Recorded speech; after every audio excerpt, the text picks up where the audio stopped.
Hello students, welcome you in your English class. Today we will study the poem of second unit, that is The Library, from page number 74. So every student open page number 74 from your book Waves poem The Library. बच्चों, आज हम लोग second unit की कविता the library का अध्ययन करेंगे। तो आप सभी लोग पेज नंबर 74 खोल लें अपने बुक्स वेब से। So first of all student, सबसे पहले बच्चों, लाइब्रेरी, आपने नाम तो सुना ही होगा लाइब्रेरी का, कि लाइब्रेरी क्या होती है, ये सबको पता है। लाइब्रेरी एक ऐसा जगह होता है, एक ऐसा घर या कमरा होता है जहाँ केवल पुस्तकें पाई जाती हैं। तो in this poem the poetess, जो कवियत्री हैं इस कविता की, वो हमें लाइब्रेरी के बारे में बताती हैं, उसके अंदर की आश्चर्यजनक दुनिया के बारे में बताती हैं। So who is the poetess of the poem, इस कविता की कवियत्री कौन है? That is Barbara A Huff. Okay student, Barbara A Huff. She was born in 1847 and died in 1886।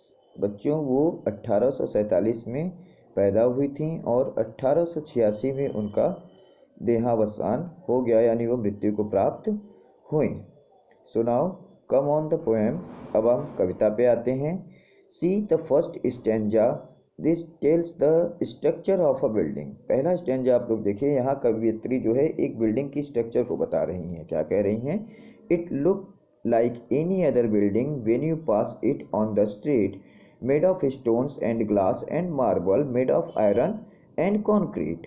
तो बच्चों यहाँ कह रही हैं कि जब भी आप कभी बच्चे लोग इस बिल्डिंग के पास से जाते हो जिसकी हम बात कर रहे हैं, जब तुम गलियों से गुजरते हो तो इस गली में जब वो बिल्डिंग दिखती है, यानी लाइब्रेरी दिखती है, तो वो भी उसी तरह लगती है। मेड ऑफ स्टोन, वो भी स्टोन पत्थरों से, शीशों से, मार्बल से और आयरन कंक्रीट से, यानी लोहे गिट्टी से लगाकर ही बनाई जाती है। यानी एक सामान्य से तरीके से बना हुआ ही घर की मैं बात कर रही हूँ, लेकिन उस घर में कुछ अंतर है क्योंकि उसमें किताबें रखी गई हैं, इसलिए वो लाइब्रेरी है।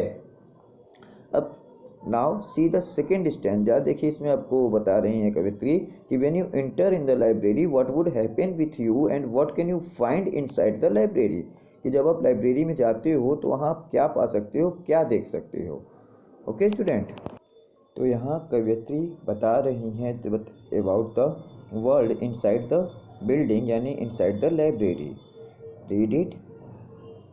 But once inside you can ride a camel or train, visit Rome, Siam or Nome, fill a hurricane, meet a king, learn to know how to bake a pie, go to sea, plant a tree, find how airplanes fly, train a horse, and of course have all the dogs you would like, see the moon, a sandy dune or catch a whooping pike।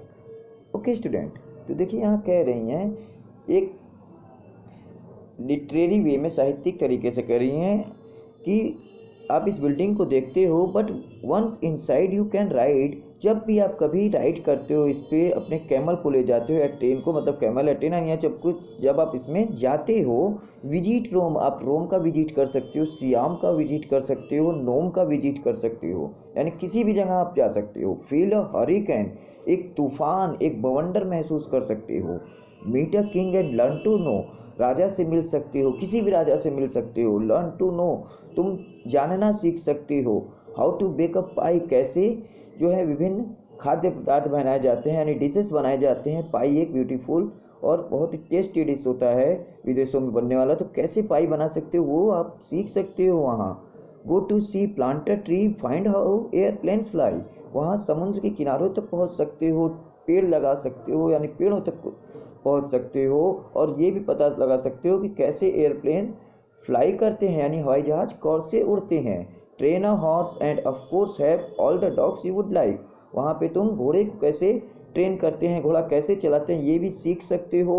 और निश्चित रूप से तुम जिन जिन कुत्तों को, dogs को पसंद करते हो, वो सब भी वहाँ मिल सकते हैं। See the moon sandy dune, वहाँ तुम चंद्रमा को देख सकते हो, एक रेत का टीला देख सकते हो, या और कैच अ वूपिंग पाइक, या एक बहुत ही खूबसूरत सी मछली होती है जो वूपिंग है, वूपिंग एक मछली है, वूपिंग पाइक को तुम वहाँ पकड़ सकते हो, यानी मछलियाँ भी पकड़ सकते हो। यानी जब आप किताबों की दुनिया में जाते हो तो आप जो चीज़ पढ़ते हो उसके आसपास अपने आप को फील करो तो आप उस दुनिया में पहुँच सकते हो। तो लाइब्रेरी एक ऐसी जगह है जहाँ आप सब कुछ देख सकते हो। Now see the last stanza in which the poetess describes the magical world of book. So student, read here. Everything that books can bring, you will find inside those walls. A word is there for you to share when adventures call. You cannot tell its magic by the way the building looks, but there's a wonderment within it, the wonderments of books.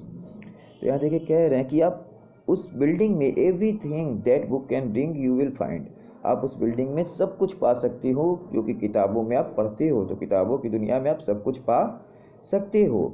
एक ऐसी दुनिया है जिसे आप बांट सकते हो, जिसे आप सीख सकते हो। जब भी आपके अंदर एडवेंचर है, यानी कुछ नया करने का मन करे, तो आप वहाँ जाकर नई नई चीज़ों को सीख सकते हो, जान सकते हो।